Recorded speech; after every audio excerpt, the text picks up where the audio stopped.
Head kuulajad, tänaseks teemaks on Jeesuse leidmine prohvetlikes tekstides. Ja siin alustuseks ma tahaksin kohe täpsustada, et kui ma räägin loengus prohveti tekstides, siis ma peaksin selle all silmas ka ajalooraamatuid, nagu Joosua, kohtumeistjad, esimene, teine Saamuel ja kuningate raamatud. Seda sel põhjusel, et judaistlikus kanoonilises jaotuses on Vana Testament jaotatud 3 suureks osaks. Toora ehk 5 Moosese raamatut, mida vaatasime eelmine kord, siis prohvetid, mis sisaldab lisaks ka tavalistele prohvetiraamatutele ka ajalooraamatuid. Ja siis 3. osa on kirjutised, mis sisaldavad ka tarkuse kirjandust ja eksiilijärgseid teoseid, nagu ajaraamatud Ester, Esra, Nehemia, Daniel, mis siis meie arusaamise järgne küll prohvetiraamat, aga ning ka Ruti raamat, mis tuleks meil pärast kohtumeistjad. Nüüd põhjus, miks just sellisest jaotusest lähtun, tuleb Luuka evangeeliumi 24. peatükis, salmist 44. Seal on väga oluline viide, kus Jeesus otseselt kasutab sedasama 3-osalist jaotust ning ka muudes viidetes Uues Testamendis on laias laastus sellist lähenemist eeldatud. Nii et ma mõtlen siis prohvetlikest raamatutes, nii nagu nendest mõeldakse judaistlikus kanoonilises jaotuses, ja seepärast ma tahaksin tuua välja ka seosed Joosua ning Saamueli raamatutega. Esmalt mõned mõtted Joosua raamatust ja siis Jeesuselt. Üldjoontes võiks väita, et Joosua raamat on päris raske raamat, mida kaasajal lugeda, kuna see on sisuliselt kõige söakam raamat piiblis. Ja küsimus on, et kuidas sellisest raamatust üldse võiks siis Jeesust leida. See esimene side võiks tekkida Joosua ja Jeesuse nime kaudu, sest Joosua nimi, see tähendab Jahve, ehk siis Iisraeli Jumala päris nimi, konsonandid heebrea keeles on Jod, He, Vav, He, see tähendab siis Joosua nimi on Jahve päästab. Ja on ammu ka täheldatud, et Jeesus on sisuliselt sama nimi nagu Joosua. Heebrea keeles Joosua on Joshua ning Jeesus on Yeshua, nii et seal on väga suur sarnasus sees. Kuid nimi pole nüüd ainus seos, sest ka Joosua raamatus on nähtud sellist kujundlikkust nagu väljarändeloos. Näiteks Joosua raamatu selline narratiivne muster, see vastab ka päris hästi kaasa inimese usuelule, nagu väljarändeloos 2. Moosese raamatus. Kui me vaatame just seda kujundlikult, ma mõtlen.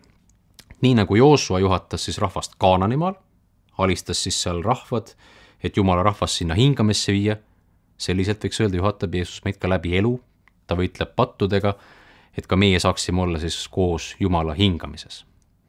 Siis Joosua on ka üks selline oluline verstapost Vanas Testamendis, mis aitab meil luua seost Moosese ja Jeesuse vahel. Nimelt näitab Joosua raamat, kuidas Joosua on see uus Moosese sarnane juht, Joosua 3.7. Aga nüüd selline seos aitab ka luua sellist edasivaatavat trajektoori, kus lugeja peab meeles hoidma seda tõotust, et tuleb see Moosesest parem juht, kes on Jumala valitud. Võiks öelda, et Joosua küll väiksemas vormis täidab selle tõotuse, aga suuremas vormis on selle täide viiaks ikkagi Jeesus. Ja kui me liigume ajas veelgi edasi, siis Joosuat on ka tagasivaatavalt nimetatud Iisraelis päästjaks, just apokrüüfades. Need on teosed, mis kirjutati nüüd mõni sajand enne Kristust, kuid mis ei kuulu siis juutide pühakirja kaanonisse. Ma pean silmas viidet Siiraki raamatus peatükis 46 salm 1. Nüüd selliste ideede olemasolu, see aitas Uue Testamendi ajaks kujundada arusaamist sellest, et milline on see tõeline Jumala prohvet. See, kes peaks siis olema Moosese ja võiks öelda Joosua sarnane. Nii et need ideed näitavad, kuidas Jumala ajaloos hakkavad välja kujunema ideed ja ootused Jumala juhtimisest ja päästjast, mis siis leiavad oma ülima teostuse Jeesuse elus ja töös. Nüüd Taavet ja Jeesus. Jõuame siis Saamueli raamatutesse. Ja Saamueli raamatutes tutvustatakse meile Iisraeli tõelist kuningas Taavetit. Ja ma arvan, et keskmisele inimesele lood Taavetist ei ole võõrad. Ilmselt paljud teavad lugu Koljati alistamisest või siis seda kurikuulsat abielurikkumist Patsebaga. Nüüd Taavet oma tuntuse tõttu on muutunud ka nõndanimetatud prototüübiks tulevasest messiast, päästjast ehk Jeesusest. Ja seosed Jeesuse ja Taaveti vahel on päris suured ja tavalugeja võib need kohata Uue Testamendi esimesel lehekülgel, Matteuse evangeeliumis, kui meie ette asetatakse üks väga kirju sugupuu, kus Jeesust näidatakse ka Taaveti järglasena. Kui me aga lähme nüüd Saamueli raamatutesse, siis 2. Saamueli raamatus peatükis 7 on üks tekst, mis kõige tugevamalt loob silda Uue Testamendi ja Vana Testamendi vahel. Tegu on nimelt Jumala tõotuse või siis Jumala lepinguga Taavetile. ja selles lepingus lubab Jumal, et Taaveti liinist, Taaveti suguliinist valitseja peab igavesti troonil olema Jeruusalemmas. Teise Saamuli 7, 13-14 on öeldud niimoodi. Tema ehitab mu nimele koja ja mina kinnitan tema kuningriigi aujärje igaveseks ajaks. Mina tahan olla temale isaks ja tema peab olema mulle pojaks, tsitaadi lõpp. Need olid siis Jumala sõnad Taavetile. Nüüd, kui me loeme seda kirja kohta kontekstis, siis viitab see Taaveti pojale Saalomonile, kes, kui me loeme seda lugu edasi, oligi see, kes tõesti hakkas ehitama Jumalale templit. Kuid, nagu ma alguses ka rõhutasin, on siin Jeesuse elu valguses laiem ja kaugem tähendus, mis vaatab edasi tõelise Jumala poja suunas, kes siis rajas Jumalale, ütleme siis, tõelise templi. Templi, mis ei ole ehitatud enam inimeste kätega, vaid Jumala väega. Ning mis ei ole seotud geograafilise paigaga, vaid koosneb Jumala rahvast. Siis kontekstis aga on ka selge, et Taaveti liinis peab keegi igavesti valitsema. Ja see peaks kohe tekitama küsimuse, et kuidas siis see valitsus peaks välja nägema või kuidas saab see tõotust täituda. Inimlikult on päris lihtne arvata ja uskuda, et need valitsejad peavad lihtsalt nagu põlvest põlve sündima ja troonil olema. Ja Iisraeli ajaloos laias laastus mitusada aastat niimoodi oligi. Kuid 6. sajandil enne Kristust juhtus see, et Jeruusalemm vallutati võõra valitseja kuningas Nebukadnetsari poolt ja kogu Iisrael siis pagendati, aeti eksiili. Ja see sündmus tekitas koheselt küsimuse Jumala tõotustest ning et kas siis Taaveti liin on enam üldse alles. Aga prohvetid kuulutasid, et Taaveti sugu taastatakse, näiteks Aamose raamatu 9. peatükk salmis 11. Ning Uuete Testamendi jõudes me kohtamegi siis seda isikut, kes on Taaveti soost ja kes taastab Jumala valitsuse ja loomulikult on see Jeesus. Seega saab öelda, et Jeesus on siis Taaveti liinis õiguslik järeltulija, ta on see õiguslik kuningas ja tema on see Taaveti poeg, kes ehitas ka Jumalale tõelise templi. Nüüd aga suunduks konkreetsemalt prohveti raamatutesse. Esmalt mõned mõtted Jesaja raamatust. Ja Jesaja raamatus on ilmselt kõige levinum kuulutus, mida siis Jeesusega seoses teatakse.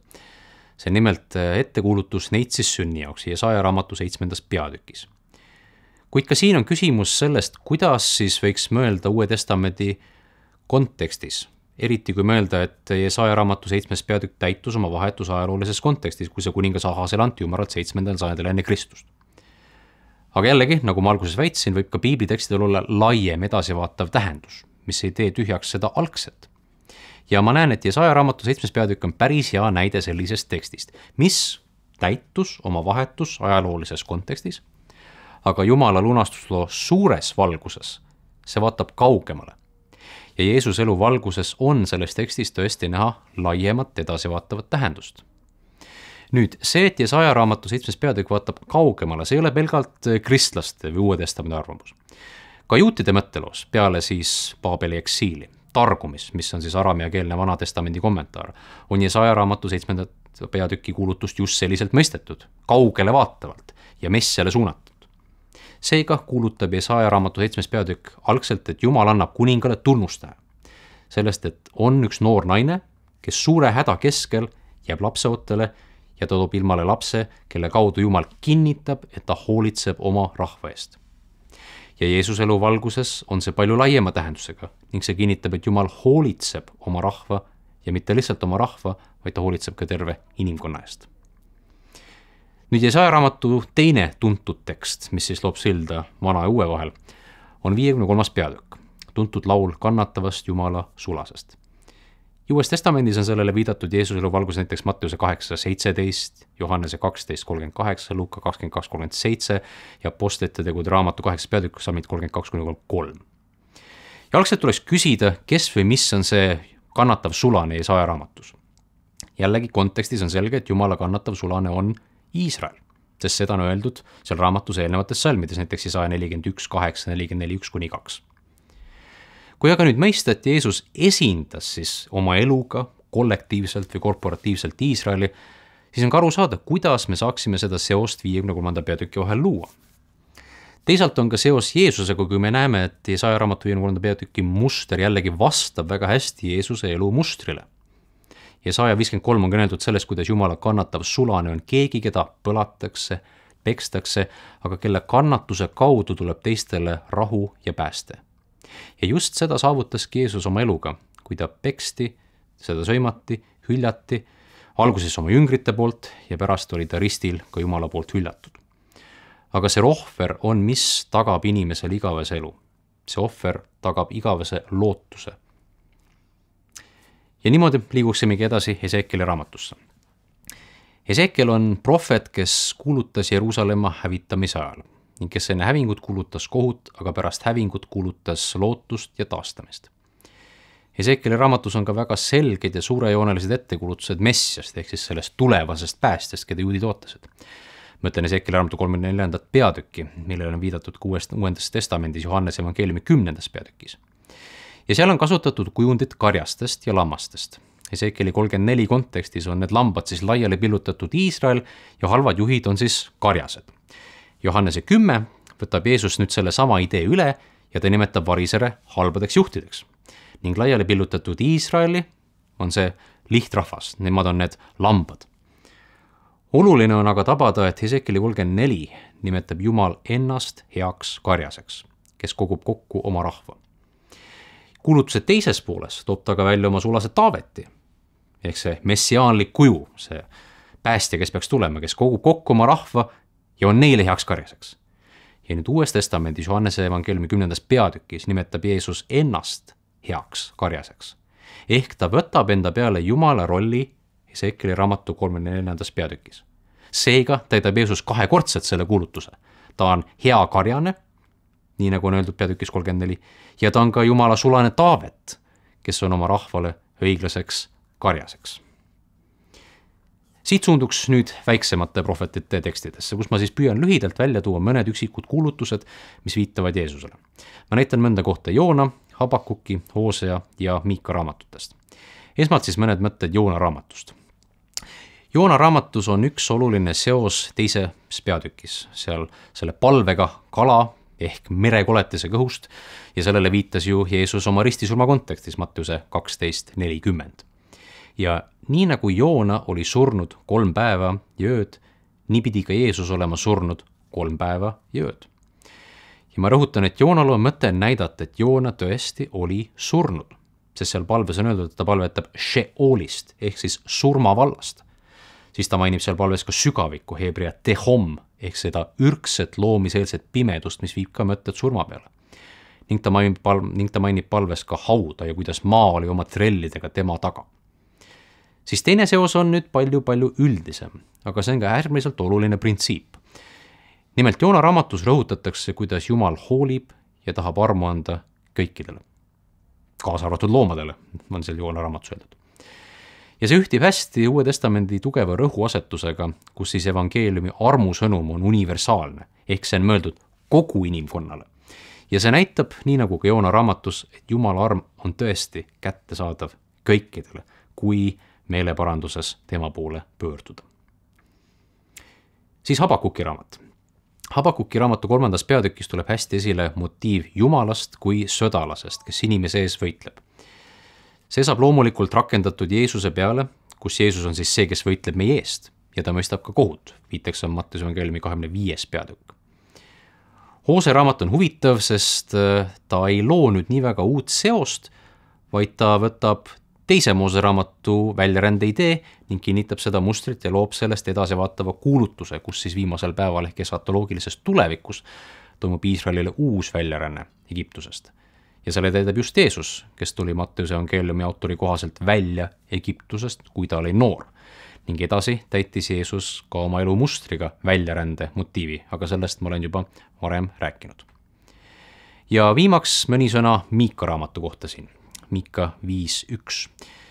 Seal on väga otsene ennustus, et see messiaanlik, taavetlik kuningas peab sündima Betlemmas. Ja teadagi täitis Jeesus oma sünniga selle ettekulutuse, sest on öeldud, et ta sündis Betlemmas. Matteuse 2:6.